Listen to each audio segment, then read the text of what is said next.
Hola, ¿qué tal estáis? Espero que muy bien. Bienvenidos a vuestro canal Espiritualidad Práctica. Continuamos con el estudio sobre la simbología del Génesis. Este vídeo trata sobre el paralelismo entre la vida de José y la vida de Jesús. Pero antes de entrar en materia, voy a explicar un pasaje anterior al pasaje de la vida de José, que es muy interesante también. Me refiero al capítulo 32 del Génesis, en el que el ángel de Dios lucha con Jacob y le hiere en el muslo y finalmente le bendice. Recordaréis el relato en el que Esaú vendió su primogenitura a Jacob por un plato de lentejas. Recordémoslo. Esaú le dijo a Jacob: «Dame de eso rojo que estás cocinando, estoy cansado». Jacob le dijo: «Te lo daré si me vendes tus derechos de primogénito». Esaú dijo, Génesis 25, 32 al 34, «Aquí estoy a punto de morir, ¿y de qué provecho me es mi primogenitura?» Y añadió Jacob, «Júrame ante todo». Y procedió a jurarle y a vender su derecho de primogénito a Jacob. Y Jacob dio a Esaú pan y guisado de lentejas, y él se puso a comer y beber. Entonces se levantó y se puso en marcha. Así que Esaú despreció la primogenitura. Esaú despreció la primogenitura con una actitud frívola. Dio más importancia a saciar su hambre que a sus derechos de primogénito. Los primogénitos tenían la obligación, como hijo mayor, de sustituir al padre cuando éste falleciera. Debía ser el cabeza de familia y cuidar de su madre y sus hermanas. A cambio recibiría el doble de la herencia de sus hermanos. Esaú despreció su primogenitura por no tener autocontrol sobre los deseos de la carne, en concreto sobre el hambre. Satanás también tentó a Jesús después de 40 días de ayuno en el desierto a través del hambre, diciendo a Jesús: «Di que estas piedras se conviertan en pan». Pero Jesús no cayó en la trampa. Pensó en las consecuencias de sus actos y le respondió a Satanás: «No solo de pan vive el hombre, sino de toda expresión que sale de la boca de Dios». Jacob ya luchó por su primogenitura desde el vientre de su madre, cuando agarró el talón de su gemelo Esaú en el intento de salir primero del vientre de su madre, pero el primero en salir fue Esaú. Los gemelos nacieron así. Primero salió Esaú y después salió Jacob agarrado del talón de su hermano. Así luchó Jacob con los hombres, primero por su primogenitura y después por la bendición de su padre. Primero agarró el talón de su hermano Esaú intentando salir antes que él. Luego hizo jurar a su hermano que le vendería los derechos de primogénito a cambio de un plato de lentejas. Y finalmente engañó a su padre Isaac poniéndose una piel de cabrito en el brazo y detrás del cuello, simulando el vello de su hermano Esaú, y así su padre lo bendeciría a él. Jacob significa suplantador. Por eso dijo Esaú en Génesis 27:36 que Jacob le había suplantado 2 veces. Primero tomó su primogenitura y después tomó su bendición. Todo esto por instrucciones de su madre Rebeca. Y es que el hijo preferido de Isaac era Esaú, porque le traía carne de caza para comer. Pero el hijo preferido de Rebeca era Jacob.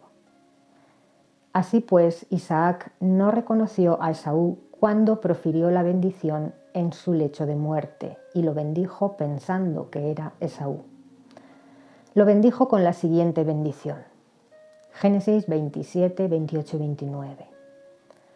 «Dete el Señor verdadero los rocíos de los cielos y los terrenos fértiles de la tierra, y una abundancia de grano y vino nuevo. Sírvante pueblos e inclínense ante ti grupos nacionales. Llega a ser amo sobre tus hermanos e inclínense ante ti los hijos de tu madre. Maldito sea cada uno de los que te maldigan y bendito cada uno de los que te bendigan. Fijaos si era importante la bendición del padre en su lecho de muerte. Cambiaba totalmente la vida del hijo. Pero además, Isaac estaba profetizando sobre él.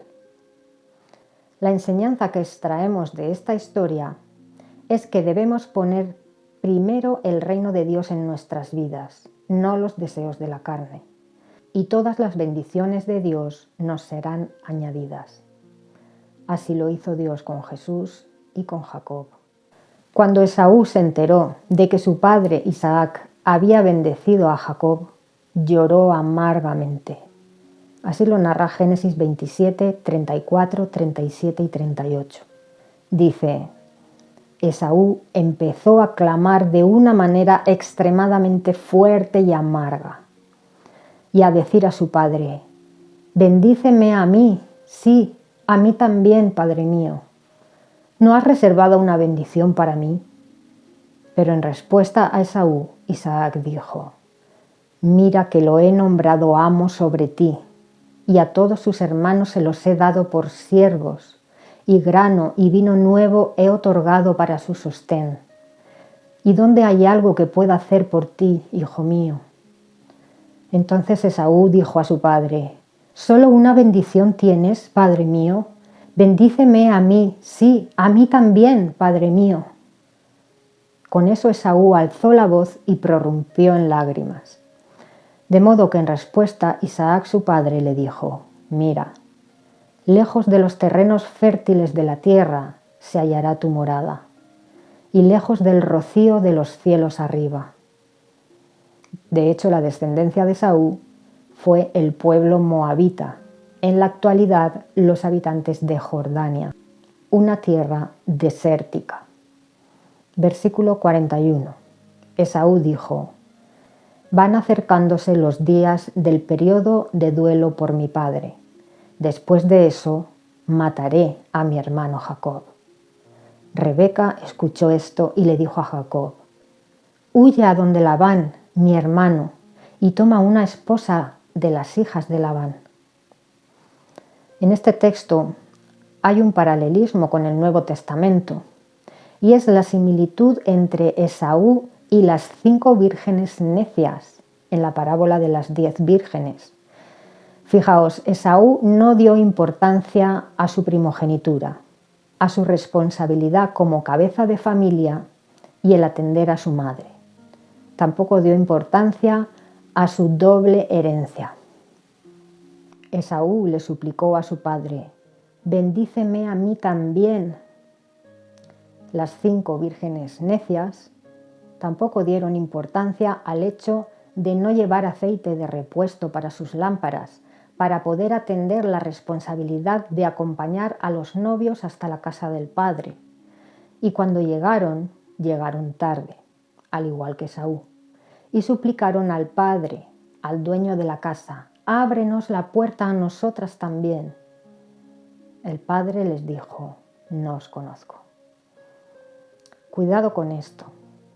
Cuidado con ser tibios y no dar importancia a los acontecimientos actuales y pensar: todavía falta mucho tiempo para que Cristo regrese. Cuidado con dar prioridad a las cosas banales de nuestro día a día, como el comer, el beber, el comprar, el vender.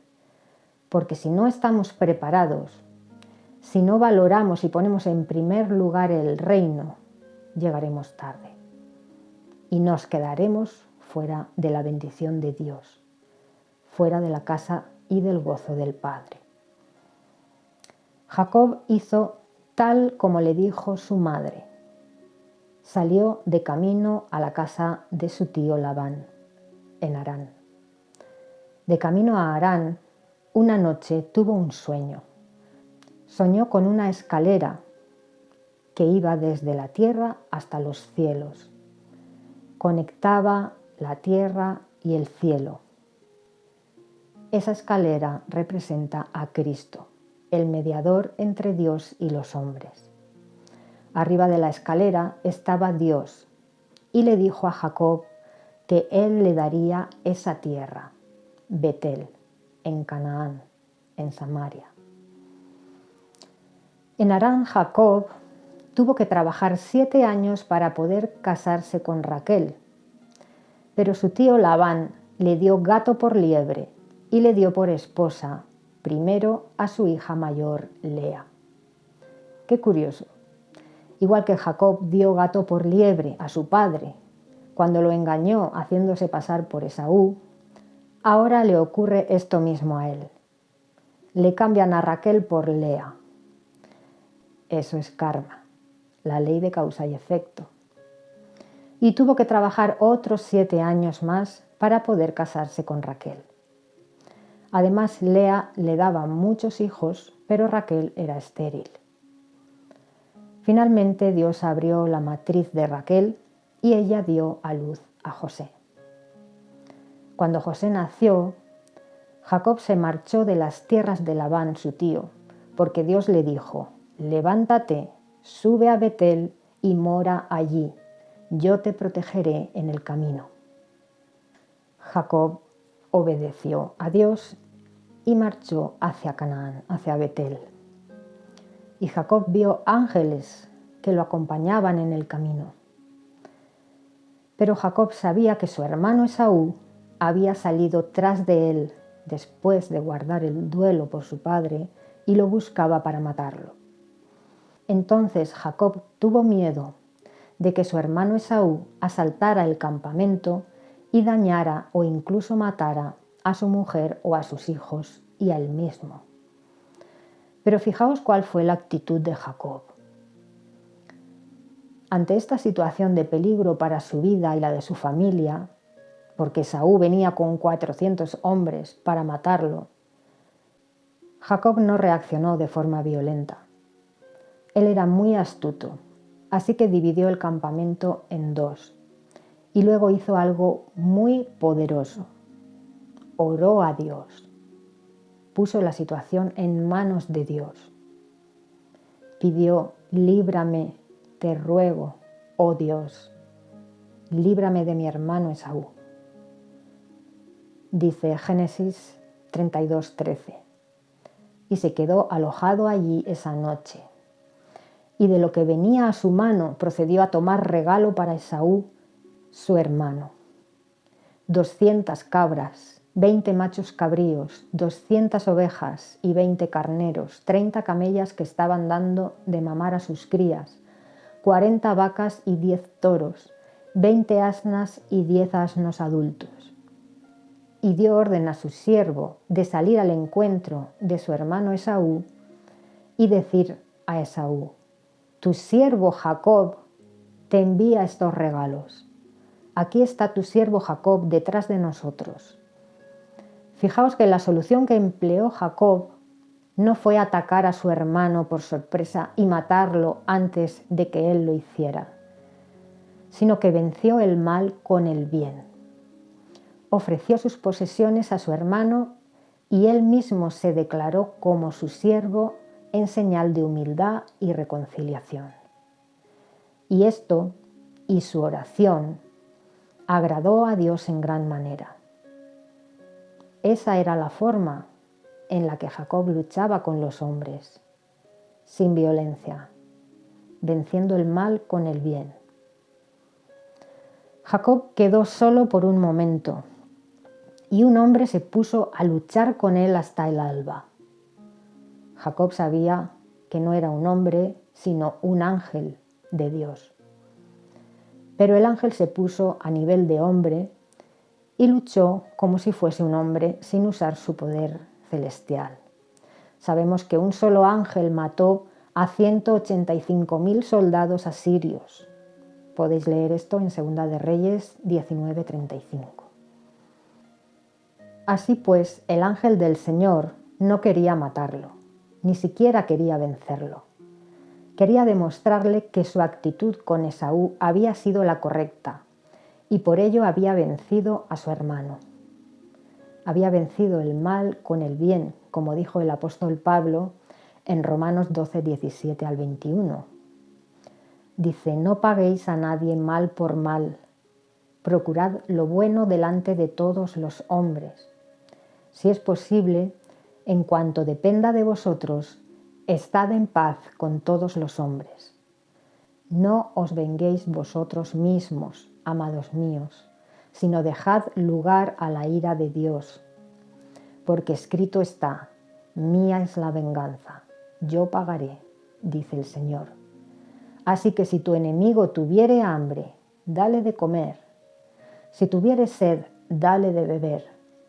Pues haciendo esto, ascuas de fuego amontonas sobre su cabeza. No seas vencido por el mal, sino vence el mal con el bien. Y así lo hizo Jacob. Así que la lucha que tenía que haber sido entre Esaú y Jacob, debido a la oración de Jacob y por gracia de Dios, Dios la sustituyó por la lucha entre el ángel de Dios y Jacob.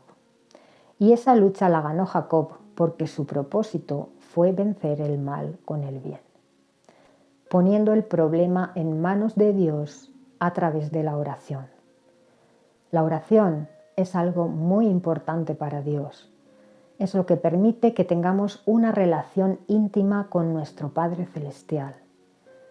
Así pues, dice Génesis 32, 25, que cuando el ángel vio que no podía con Jacob, poniéndose a nivel de hombre, tocó el hueco de la coyuntura de su muslo y éste se salió de su lugar mientras luchaba con el ángel. Con este gesto, el ángel mostró a Jacob que si hubiera querido, le hubiera vencido, pero el ángel quiso que venciera a Jacob. Si os dais cuenta, en los tiempos de Jacob se ponía la mano debajo del muslo de la persona a la que se le hacía una promesa o un juramento. De la misma manera, el muslo herido recordaba la promesa poderosa que Dios le hizo a Jacob en Génesis 28:15, después de darle Dios el sueño de la escalera a Jacob. La promesa fue: he aquí, yo estoy contigo.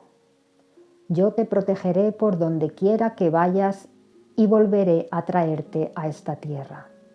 No te dejaré ni un momento hasta que haya hecho lo que te he dicho. Así pues, Dios contestó la oración de Jacob y realmente lo protegió en todo momento y lo libró de su hermano Esaú. Sustituyó la lucha con Esaú por la lucha con el ángel semejante a un hombre. Dice Génesis 32, 26. Después de esto, de herirle en el muslo, el ángel dijo: suéltame, porque raya el alba. A lo cual dijo él, Jacob: no te soltaré hasta que me bendigas. El significado de esto es el siguiente. Jacob peleó durante la noche. Mientras reinaba la oscuridad, empleó la violencia como táctica para librar su vida. La oscuridad de la noche hace alusión a la carne, al ego, a su parte oscura, a la violencia como modo de resolver un problema, a la lucha interna que Jacob tenía con su parte oscura. Pero cuando la luz los inundó y el sol comenzó a brillar, el ángel puso fin a ese proceder violento y dijo: suéltame, ya raya el alba. Pero Jacob, como siempre, buscaba la bendición y la protección de Dios para mantenerse a salvo, en seguridad. Jacob sabía que con la bendición de Dios estaría a salvo él y toda su familia. Así que el ángel, versículo 27, le preguntó a Jacob: ¿cuál es tu nombre? A lo cual dijo: Jacob. Entonces él dijo: ya no serás llamado por nombre Jacob, sino Israel, porque has luchado con Dios y con los hombres y has vencido. A su vez Jacob preguntó y dijo: «Declárame por favor tu nombre». Sin embargo, él dijo: «¿Por qué me preguntas mi nombre?». Con eso lo bendijo allí. Jacob ya no podía más llamarse Jacob, porque su significado es suplantador. Antes de que Dios hiciese el pacto con él, Jacob había sido el suplantador de su hermano Esaú, pero siempre con la intención de luchar por las bendiciones de Dios, de buscar a Dios. Y esta motivación, esta actitud de tener que luchar para acercarse a Dios y servirle, no pasó desapercibida para el Creador. Dios lo escogió a él para ser padre de multitud de naciones, de las 12 tribus de Israel. De la tribu de su cuarto hijo, Judá, vendría al mundo el Mesías, el Rey de Reyes. Así, mediante el pacto con Dios, Jacob pasó de ser un suplantador a ser un vencedor legítimo. Jacob luchó con los hombres para ser el bendecido por Dios, el escogido por Dios. Le costó conseguirlo, como simboliza la lucha con el ángel, pero finalmente venció. Jacob es un ejemplo para nosotros hoy en día y nos enseña a buscar primero el reino de Dios, a tener una relación con Él mediante la oración y a poner toda nuestra confianza en Él. A decir, como dijo David en el Salmo 23, «El Señor es mi pastor, nada me faltará». En Salmos 18, 2 al 4, David dice: «El Señor es mi roca, mi fortaleza, mi Salvador. Mi Dios es mi roca, en quien encuentro protección. Él es mi escudo, el poder que me salva y mi lugar». Ese debe ser nuestro pensamiento durante la gran tribulación que está por venir. El Señor es mi roca. Dijo Jesús en Revelación 2:7, «Al que venza le daré de comer del árbol de la vida que está en el paraíso de Dios». Ahora sí comenzamos con el estudio del paralelismo entre la vida de José y la vida de Jesús. Deciros que el reencuentro entre Jacob y Esaú fue hermoso. Ambos se recibieron entre abrazos, besos y lágrimas de alegría. Y Jacob regresó a Canaán, a la ciudad de Sucot, muy cerca de Betel, como había pactado con Dios. Como veis, la festividad judía de Sucot, la fiesta de las cabañas, no tiene su origen en el éxodo con Moisés, sino en la promesa que Dios le hizo a Jacob. Leamos Génesis 37, 2. Dice: «Esta es la historia de Jacob. José, a los 17 años de edad, se hallaba cuidando ovejas con sus hermanos entre el rebaño, y puesto que solo era un muchacho, estaba con los hijos de Bila y de Zilpa, las esposas de su padre. Así que José informó a su padre de la mala fama de ellos. E Israel, el que fuera Jacob, amaba a José más que a todos sus otros hijos, porque era el hijo de su vejez, y mandó hacerle una prenda de vestir de muchos colores». Lo primero que hemos de saber para entender los paralelismos de esta historia es a quién representa José y a quién representan sus hermanos. Sabemos que José representa a Jesús y sus hermanos representan a los judíos del tiempo de Jesús. En Mateo 15:24, Jesús dice: «No he sido enviado sino a las ovejas perdidas de la casa de Israel». Estas ovejas perdidas son los hermanos de Jesús, personas que andan en pecado, descarriadas, perdidas. Por eso Jesús comía con prostitutas y recaudadores de impuestos, Él dijo en Marcos 2:17, no son los sanos los que necesitan médico, sino los enfermos. Y yo no he venido a llamar a justos, sino a pecadores. Así pues, José informa a su padre de las malas acciones de sus hermanos.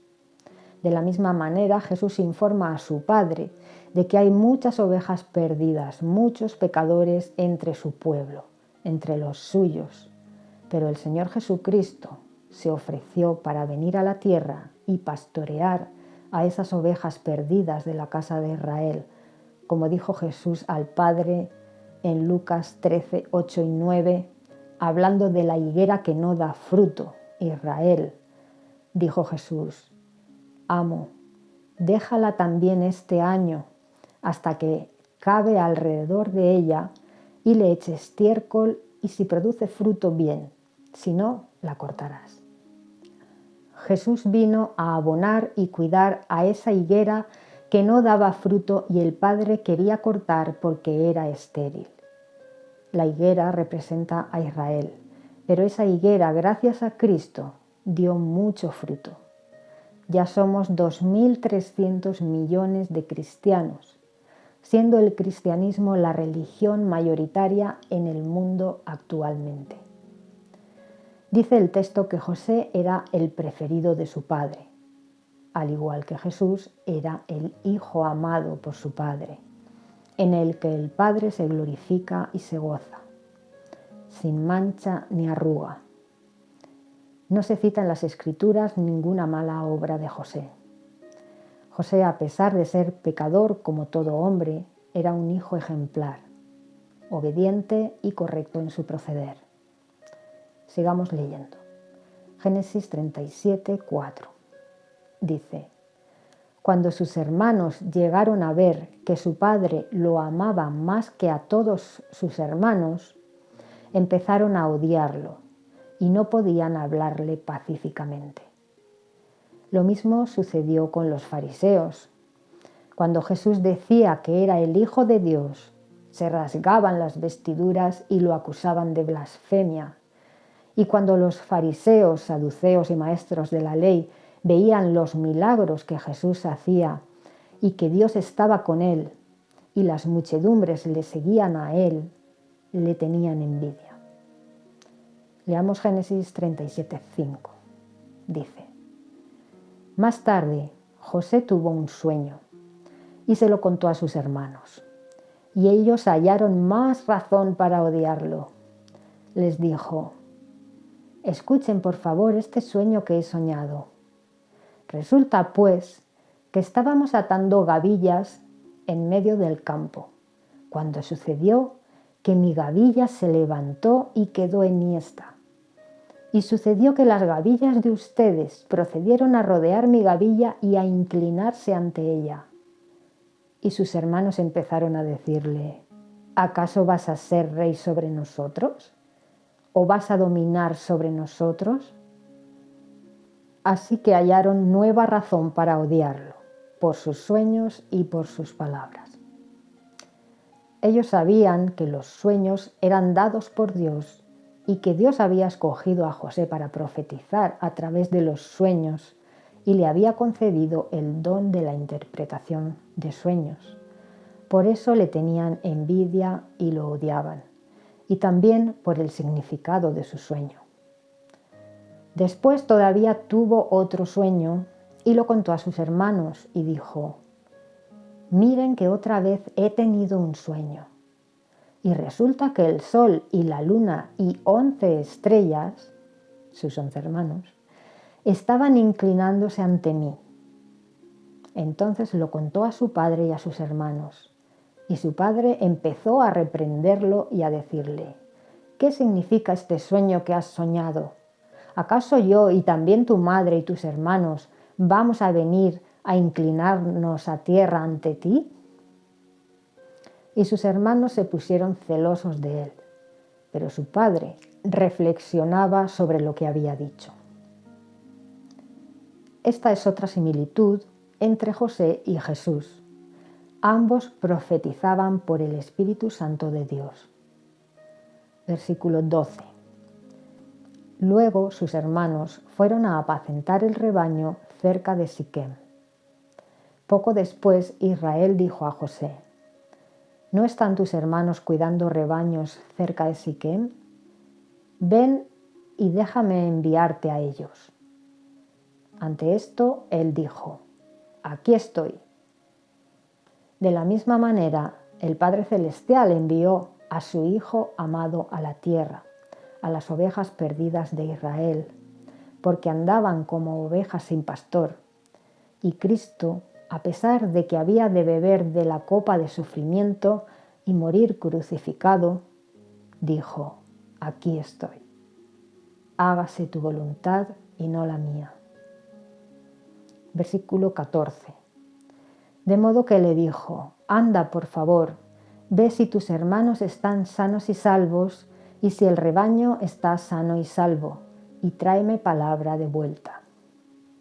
Con esto lo envió desde Hebrón, y él prosiguió hasta Siquem. Más tarde lo halló un hombre, y sucedía que andaba errante en un campo. Entonces el hombre le preguntó diciendo: ¿Qué estás buscando? A esto él dijo: Es a mis hermanos a quienes estoy buscando. Infórmame, por favor. ¿Dónde están cuidando rebaños? El hombre continuó: Han partido de aquí, porque les oí decir: Vamos a Dotán. De modo que José siguió tras sus hermanos y los halló en Dotán. Este texto nos habla de cómo Jesús buscó a sus ovejas, sus hermanos, los que realmente querían escuchar y hacer la voluntad del Padre, y los buscó recorriendo ciudad tras ciudad, enseñando y haciendo curaciones en una ciudad tras otra. En su propia tierra no pudo hacer muchos milagros porque no creían en él. Decían: ¿No es este el hijo del carpintero? Conocemos a su madre y a su padre y a sus hermanos. Jesús les dijo: No hay profeta sin honra, sino en su propia tierra y en su casa. Igual le ocurría a José. A pesar de recibir sueños proféticos de parte de Dios por Espíritu Santo, sus hermanos se burlaban de él y lo odiaban por este don y por sus palabras. Continuamos con la narración de la vida de José. Génesis 37, 18. Ahora bien, ellos alcanzaron a verlo de lejos, a José, y antes de que llegara cerca de ellos, se pusieron a maquinar astutamente contra él para darle muerte. De modo que se dijeron unos a otros: Miren, ahí viene el soñador. Dijimos que los hermanos de José representaban al pueblo judío, a los suyos, pero dentro del pueblo judío había quien odiaba a Jesús y procuraba matarlo, como la mayoría de los fariseos, saduceos y maestros de la ley, y había quien amaba a Jesús y le seguía como discípulo. Versículo 20. Dijeron sus hermanos: Y ahora vengan y matémoslo y arrojémoslo en uno de estos pozos, y tenemos que decir que una feroz bestia salvaje lo devoró. Entonces veremos en qué quedarán sus sueños. De la misma manera, los que procuraban matar a Jesús, los suyos, lo entregaron a los romanos para que lo mataran, y descendió a los infiernos, como dice Pablo en Efesios 4, 9 y 10. Dice: y eso de que subió, se refiere a la resurrección de Jesús, y eso de que subió, ¿qué es sino que también había descendido primero a las partes más bajas de la tierra? El que descendió es el mismo que también subió por encima de todos los cielos para llenarlo todo. Vemos como tanto a José como a Jesús, los suyos procuraban matarlos, y ambos descendieron a las entrañas de la tierra, y después fueron sacados de ese lugar para ocupar un lugar de autoridad y poder junto a la autoridad suprema, a la diestra de Dios Padre en el caso de Jesús y la mano derecha de Faraón en el caso de José. Sigamos leyendo Génesis 37, 21 al 25. Cuando Rubén oyó esto, trató de librarlo de las manos de ellos. Rubén era el hermano mayor de José. Por eso dijo: no lo matemos, no viertan sangre, arrójenlo a ese pozo que está en el desierto y no le pongáis la mano encima. Era su propósito librarlo de la mano de ellos a fin de devolverlo a su padre. De modo que aconteció que en cuanto José llegó a sus hermanos, estos le quitaron su prenda de vestir que llevaba puesta. Después de eso lo tomaron y lo arrojaron al pozo. En aquella ocasión el pozo estaba vacío, no había agua en él. Entonces se sentaron a comer pan. En este texto vemos varios paralelismos con el trato que se le dio a Jesús antes de ser crucificado. Fijaos, el hermano mayor, Rubén, no quería que matasen a Jesús.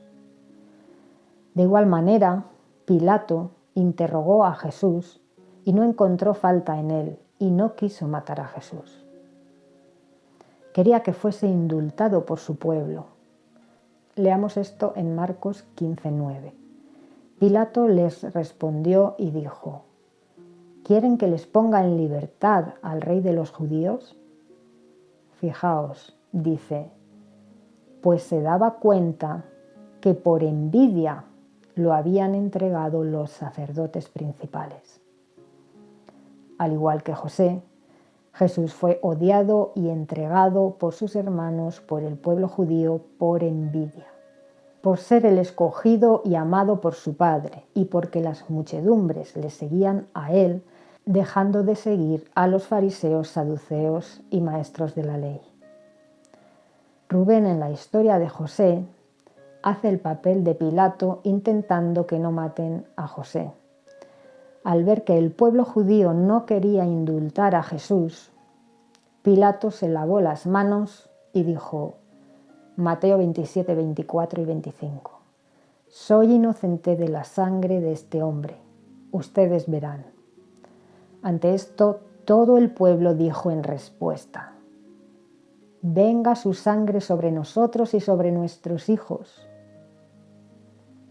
Efectivamente vino la sangre de Jesús sobre ellos y sobre sus hijos 37 años después de su muerte, cuando el general Tito invadió Jerusalén, causando la muerte, según Flavio Josefo, de 110.000 judíos, destruyendo el segundo templo y causando una segunda diáspora del pueblo judío que duró 1878 años, desde el año 70 hasta el año 1948, en el que Israel volvió a constituirse como nación. Después que Pilato satisfizo la demanda del pueblo judío que a gritos pedía que crucificaran a Jesús, le quitaron la túnica, al igual que a José le quitaron la túnica a sus hermanos. Se burlaron de ambos. Jesús fue crucificado y a Jacob le dijeron que José había muerto. La prenda de vestir de ambos quedó manchada de sangre. Los hermanos de José le mostraron a su padre las ropas de José manchadas con sangre, con la sangre del sacrificio de un cabrito.